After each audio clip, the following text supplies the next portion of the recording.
Les musées qui tentent donc par tous les moyens de rouvrir leurs portes. Oui, et c'est aujourd'hui que la justice dira si le maire de Perpignan peut continuer à ouvrir ses musées comme il le fait depuis la semaine dernière. Et depuis, vous allez l'entendre avec Garance Minos pour RMC, d'autres villes, d'autres musées trouvent des solutions pour contourner cette fermeture.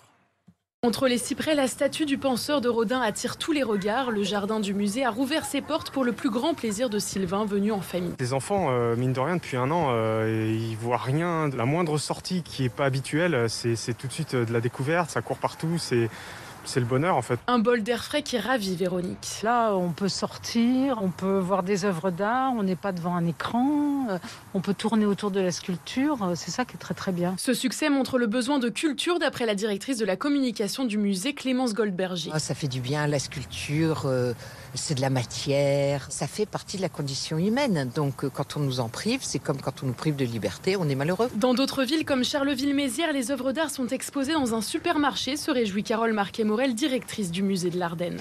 La plus belle chose qu'on ait pu entendre, c'est quelqu'un qui vous dit « Oh non, non, mais le musée, c'est pas pour moi ».